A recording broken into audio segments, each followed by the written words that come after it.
participantes de la unidad curricular Prácticas Laborales. En la tarde de hoy vamos a tocar lo que es concerniente al procedimiento laboral.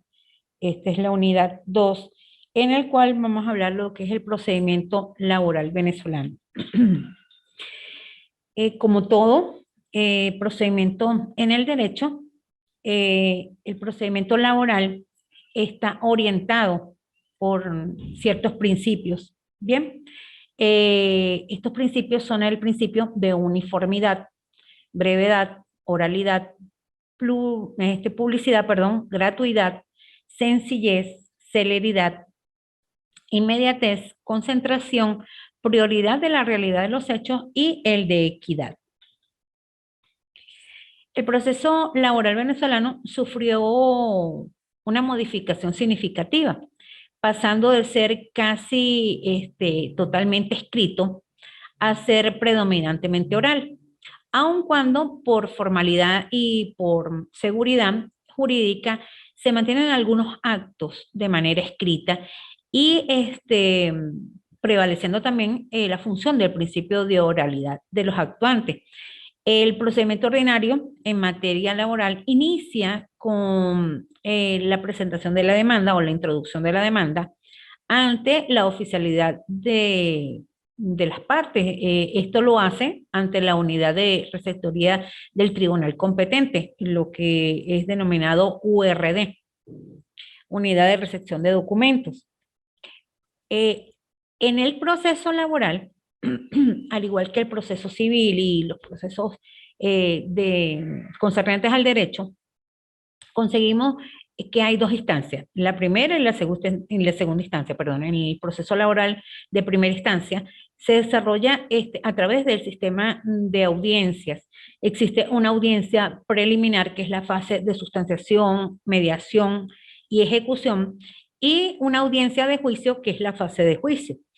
En la primera instancia, los tribunales laborales están integrados por los tribunales de sustanciación, de mediación y de ejecución del trabajo, y los tribunales de juicio de trabajo también corresponden a esta primera instancia. Todos ellos están integrados entonces por jueces que son unipersonales y por un secretario.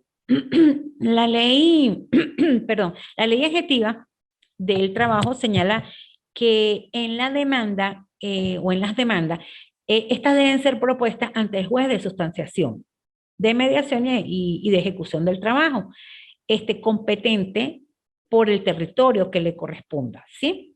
Se considera entonces que son competentes los tribunales del lugar donde se presta el servicio, es decir, donde el trabajador desempeña sus funciones, donde se culmina esa relación laboral, en que se celebró el contrato y también puede atender a lo que es al domicilio del demandante. El proceso laboral, en primera instancia, pues dijimos que estaba formado por lo que son las audiencias preliminares y por la audiencia de juicio. Aquí conseguimos que entonces que el Tribunal de Mediación, de Sustanciación, Mediación y Ejecución, que inicialmente acabo de mencionar que está compuesto por un juez unipersonal, cumple la función de admitir la demanda, de llevar a cabo o de realizar las audiencias preliminares, pudiéndose entonces prolongar hasta por un máximo de 4 meses, con el fin de evitar la consecución del proceso, ¿sí? Se deberá entonces acudir al tribunal una vez que no se dirima la circunstancia en litigio, eh, mm, pasar entonces a un segundo plano, que no es un segundo plano como uno lo conoce como que de menor relevancia, no, sino que es como una segunda fase, ¿sí? Que es el acudir al tribunal de juicio. Una vez que en la audiencia preliminar no se llega acorde a lo que establece la ley, no se establece ningún acuerdo, no hay una conciliación, entonces agota su vía dando paso a lo que son las audiencias de juicio, Y esto, pues, decía hace un instante, es cuando no es posible lograr alguna conciliación o alguna mediación y que deba dirimirse ese conflicto a todas luces eh, de esa etapa procesal. Y entonces aquí, pues en esta fase, pues se va a ir incorporando y evacuando lo que es las pruebas en el proceso. Cuando se trata de una demanda eh, de índole laboral concerniente a accidentes de trabajo o enfermedades profesionales que son propias de esta área del derecho, además de lo indicado anteriormente, debemos entonces tomar en cuenta cuál sería la naturaleza del accidente o enfermedad de la cual el trabajador manifiesta estar padeciendo, a los fines de cerciorarse si este accidente obviamente fue producido por una irresponsabilidad por parte del patrono o por parte del empleado, o si el trabajo que está desempeñando le pudo haber ocasionado algún tipo de enfermedad. Por lo regular siempre se hablan de enfermedades a nivel de la columna, en lo que son enfermedades ocupacionales, por falta de ergonomía, por falta de algunas características que la ley establece. En este caso estaríamos hablando de INSACEL, que es el que se encarga de dictar o de regir lo que es la parte de la salud a nivel de las prácticas laborales. En esta también debemos tomar en cuenta el tratamiento médico o clínico que esta persona está recibiendo, a qué centro asistencial donde recibe ese tratamiento médico, la naturaleza y consecuencias probables de la lesión, la descripción breve de las circunstanciadas del accidente del cual la persona manifiesta haber presentado producto de su trabajo. Todos estos elementos son determinantes a la hora de lo que es una demanda concerniente a accidentes de trabajo o enfermedades ocupacionales. Llegando aquí al punto de la audiencia preliminar en el derecho del trabajo venezolano, vemos que esta está establecida en la Ley Orgánica Procesal del Trabajo. La Ley Orgánica Procesal del Trabajo señala que el demandado deberá comparecer a la hora que fije el tribunal de manera personal o por medio de sus apoderados, a fin de que éste tenga lugar a llevarse a cabo la audiencia preliminar, y esta se fija para el día décimo, que tiene que ser un día hábil siguiente o posterior a la constancia, donde se notifica alguna de las partes de que, la última, perdón, de ella, en caso de que fueran varios los demandados. O sea, esto tiene mucho que ver con lo que es la parte de procesal civil, ¿sí? En cuanto a lo que son las constancias de autos de notificación o la última de ellas.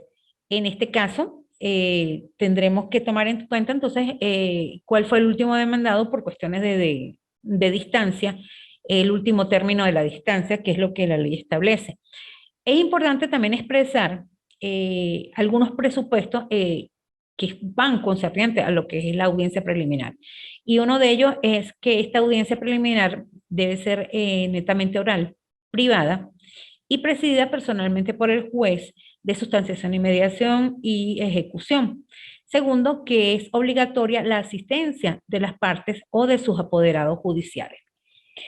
Si nos ubicamos en la ley, esta nos habla de lo que es la parte de la audiencia preliminar y nos sostiene al respecto de que una vez que hemos consignado la demanda o la solicitud ante la Unidad de Recepción y Distribución de Documentos, URD, y que esté conforme a los requisitos establecidos en los artículos el artículo 123 de la ley, que va concernente al Tribunal de Sustanciación, Mediación y Ejecución, procederá de inmediato a admitirla o no admitirla según sea el caso. Y de una vez dará la orden de que se practiquen las notificaciones correspondientes, que era lo que estábamos hablando hace un instante, ¿sí? conforme a cualquiera de las formas establecidas para tal fin.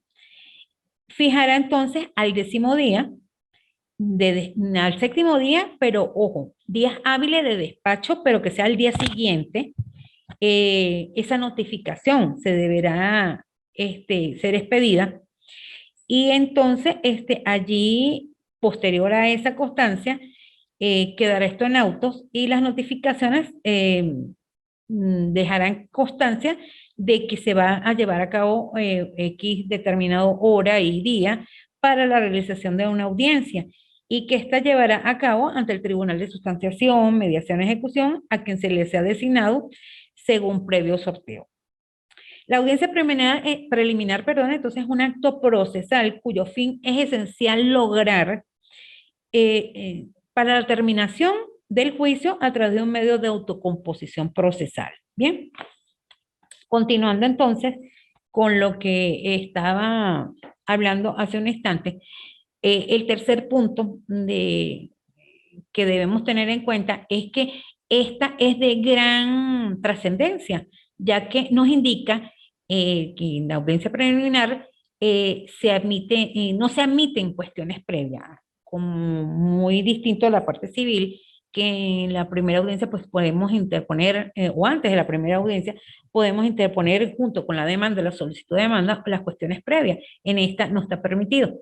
Esta tiene su oportunidad procesal aparte y que se ventilará en ese instante procesal. Entonces, es necesario también manifestarle que cuando el juez de sustanciación y mediación y ejecución esté en presencia de una figura que conocemos llamada litisconsorcio, bien sea activo o pasivo, este nombrará a un representante no mayor de 3 personas por cada parte. O sea, por decir, tenemos un liticonsorcio de X determinado número de personas, entonces el juez escogerá 3 personas de cada uno de los litisconsortes para entonces que sea el representante en este proceso judicial. Cuando el demandante no comparezca ante la audiencia preliminar, esta se considerará de inmediato desistida y por consiguiente el procedimiento también respectivo será dado por terminado mediante una sentencia en la cual esta quedará registrada en un acta en el cual dice que por incomparecencia de- del demandante, pues se queda como sobreentendido o tácito que la persona desistió de la acción que había interpuesto. Otra de las figuras de las cuales podemos hablar en esta parte del proceso laboral es el arbitraje laboral en Venezuela.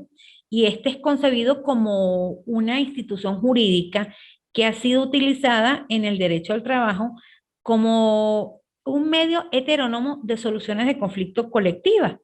Siendo así, entonces, el arbitraje laboral es como ese medio de heterocomposición que involucra a un tercero ajeno y que sea imparcial en el conflicto. Si vemos lo que la ley nos habla, la ley orgánica procesal nos habla en cuanto al arbitraje, esta nos dice que el arbitraje es uno de los medios alternativos de la solución de conflictos que debe promover el juez de sustanciación, mediación y ejecución, como lo indica el artículo 258 de la Constitución Nacional, en concordancia con las disposiciones de la ley, artículos 133, 135 de la Ley Orgánica del Procesal del Trabajo. ¿Qué nos dice el artículo 258 de la Constitución al respecto? Este nos habla de lo siguiente. El 258 nos dice,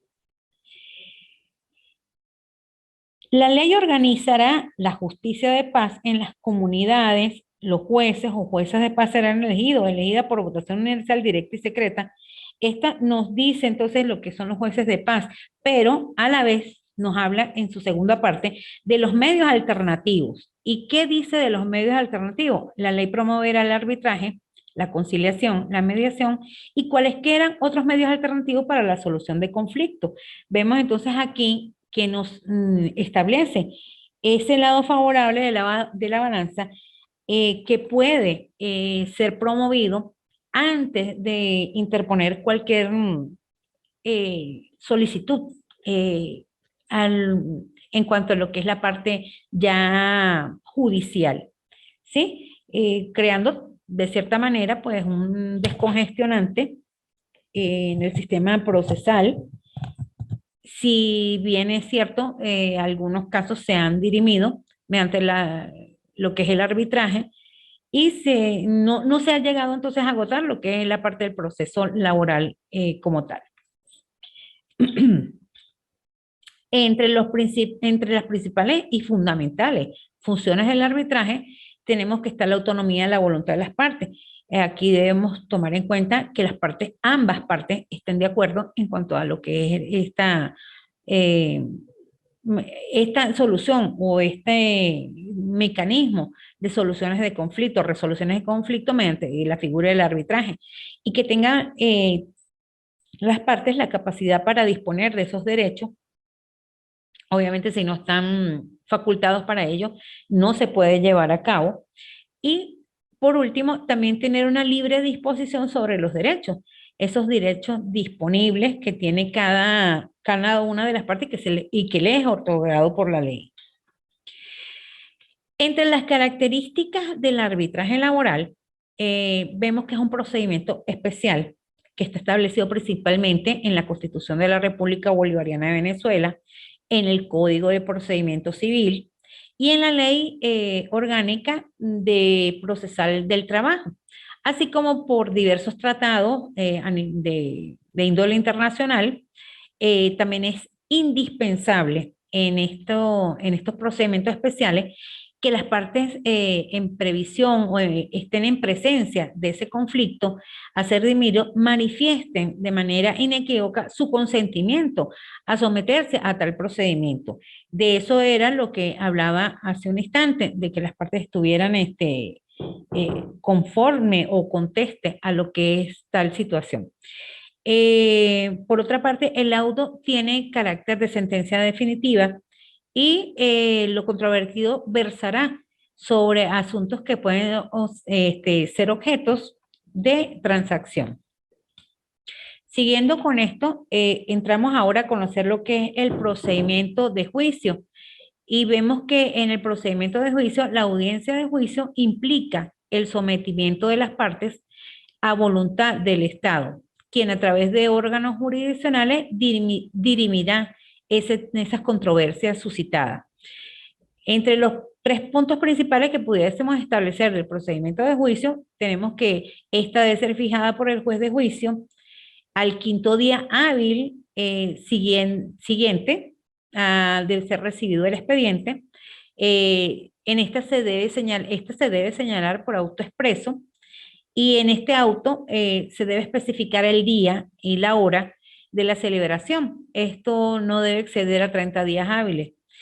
Esta audiencia de procedimiento de juicio se lleva de manera oral, pública, contradictoria, donde las partes expondrán sus alegatos y sus defensas.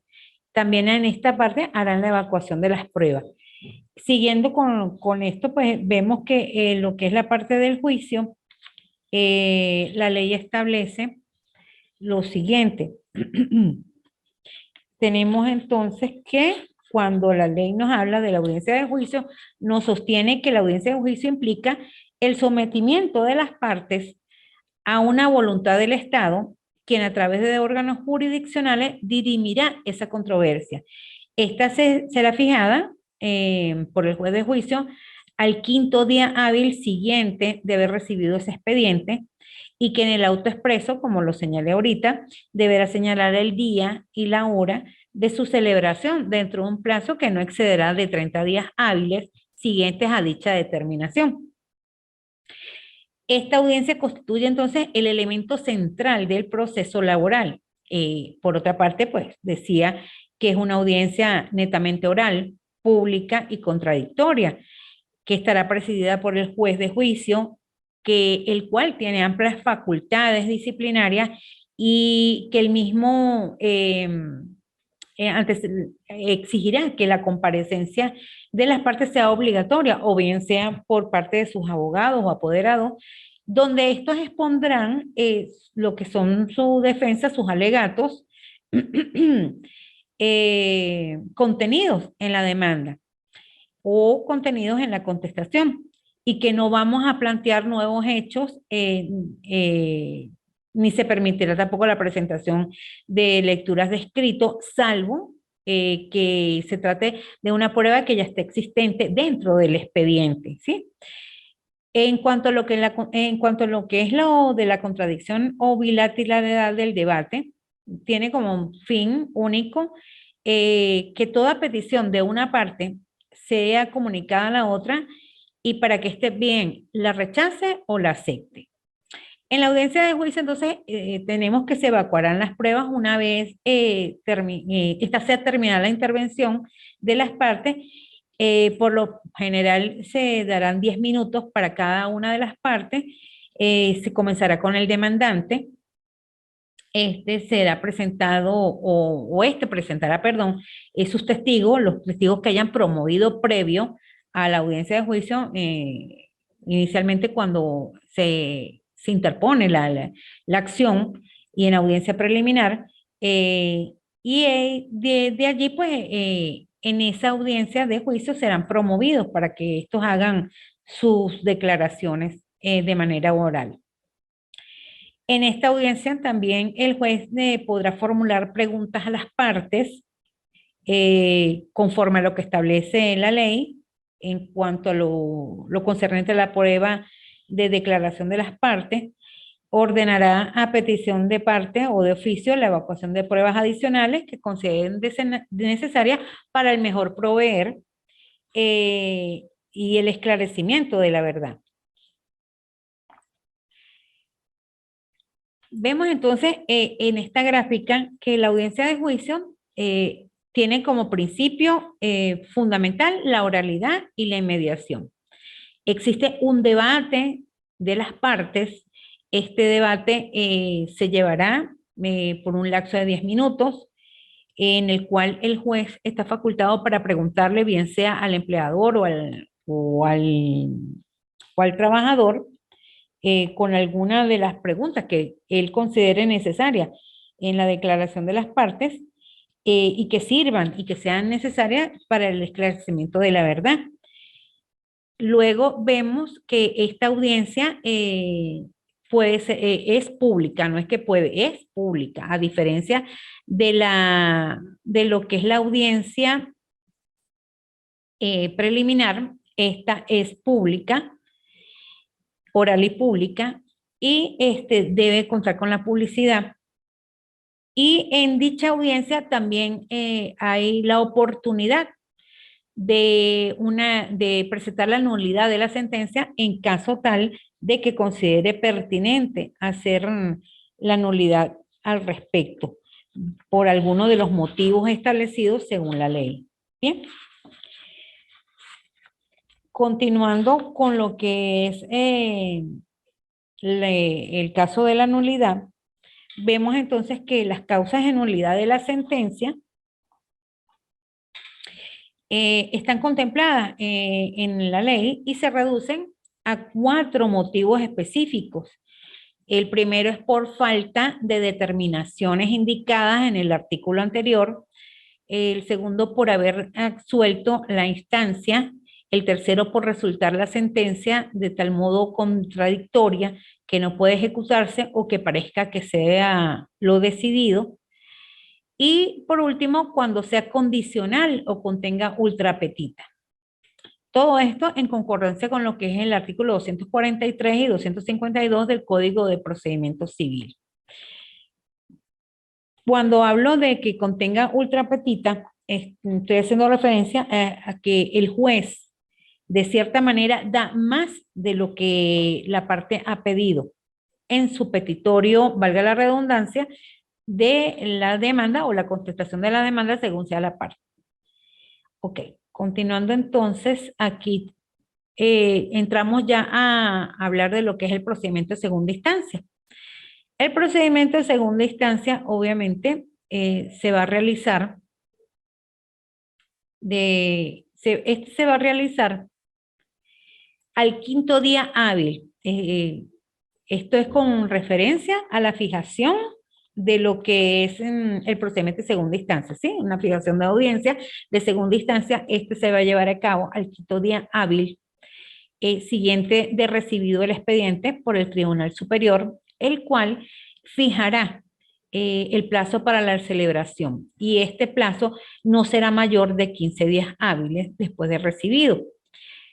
Como segundo paso tenemos que la inasistencia de la apelación surte con algunos efectos y entre los efectos está el que al no asistir el compareciente o la parte apelante, esta audiencia será declarada desistida de la apelación y el expediente será remitido eh, al tribunal de sustanciación, mediación y ejecución al cual le corresponde. Luego tenemos el pronunciamiento de la sentencia. En cuanto al pronunciamiento de la sentencia, vemos que concluido el debate oral, el juez se retirará por un tiempo no mayor a 60 minutos y concluido el lapso, el juez superior pronunciará el fallo en forma oral. Con el compromiso de que una vez que se pronuncie al respecto, este deberá publicar el íntegro, el íntegro de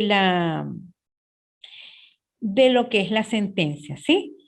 Entonces, entre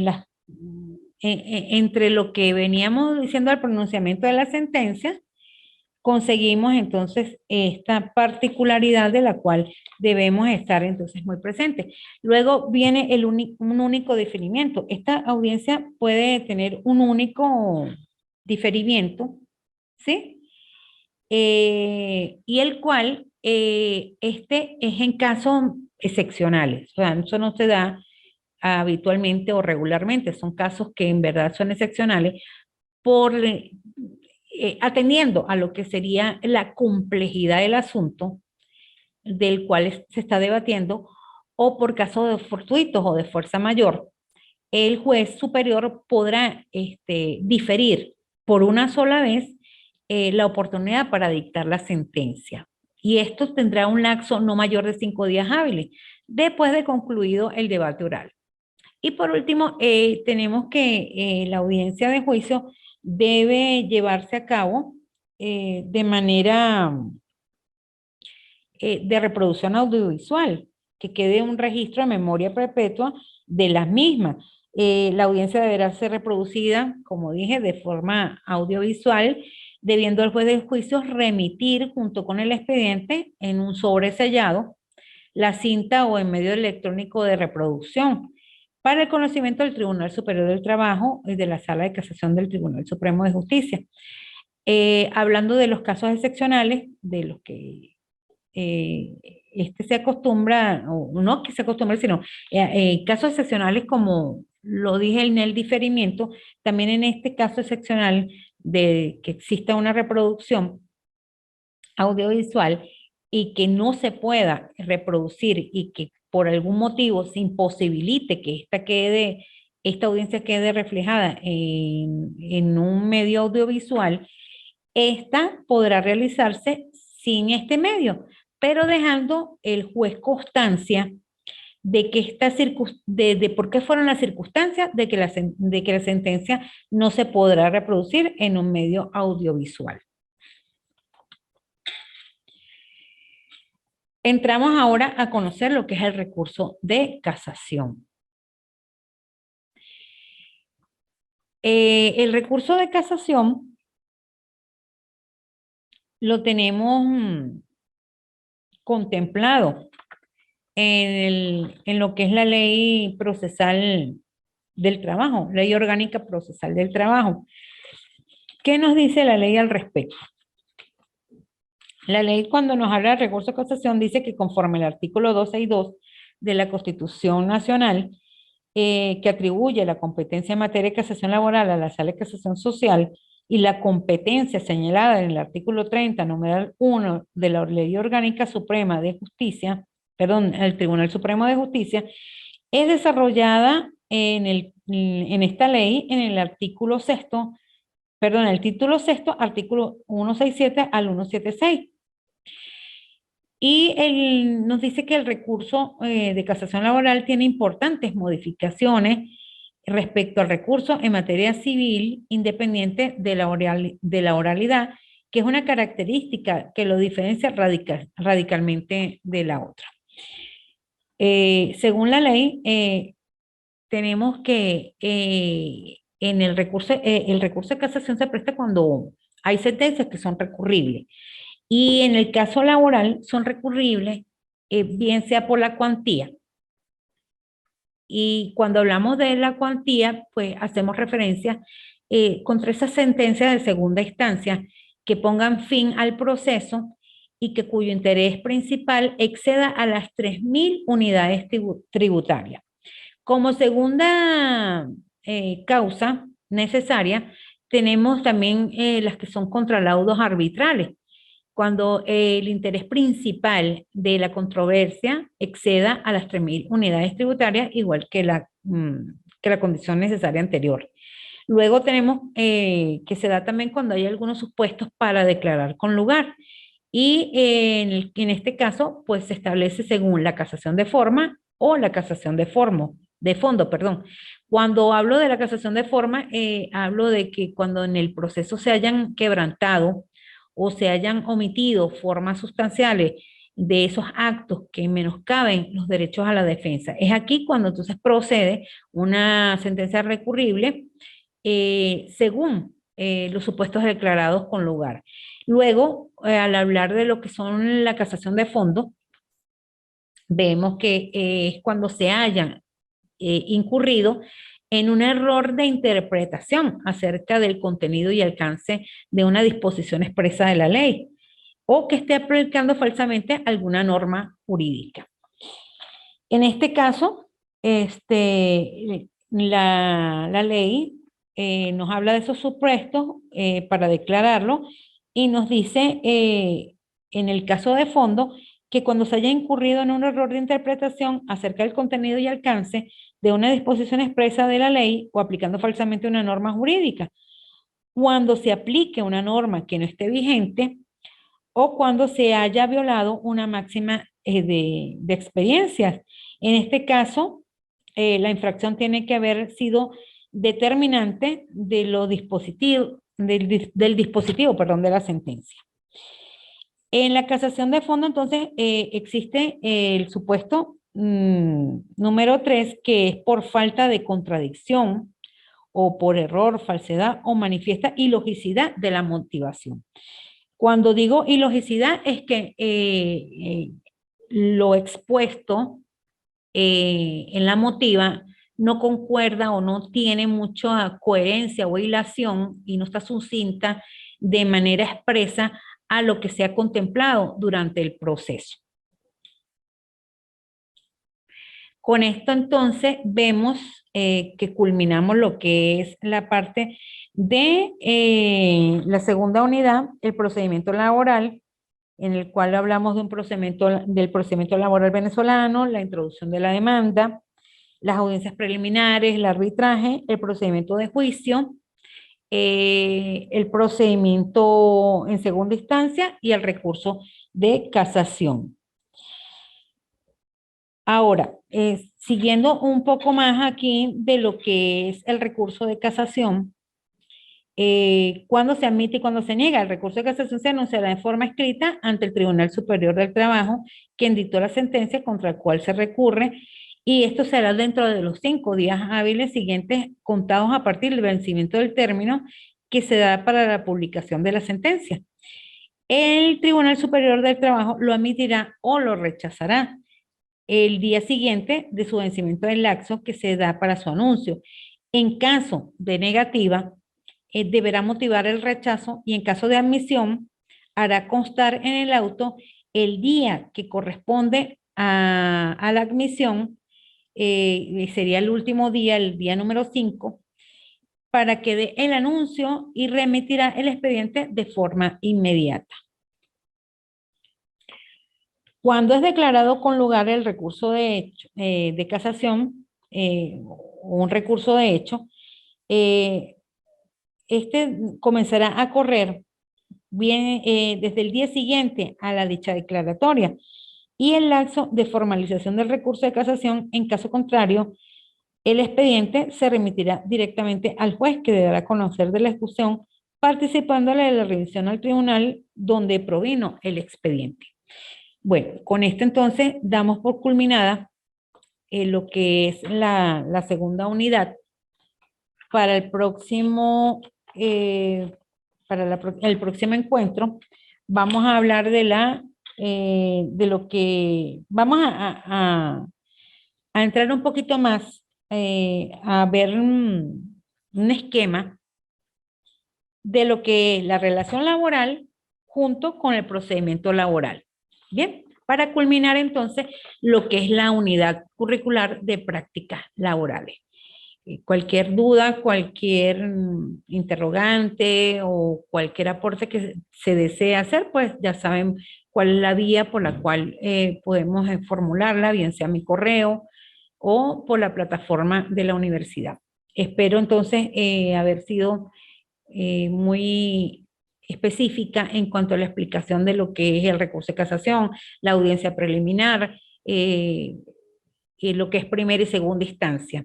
Bien, entonces, bueno, feliz tarde para todos.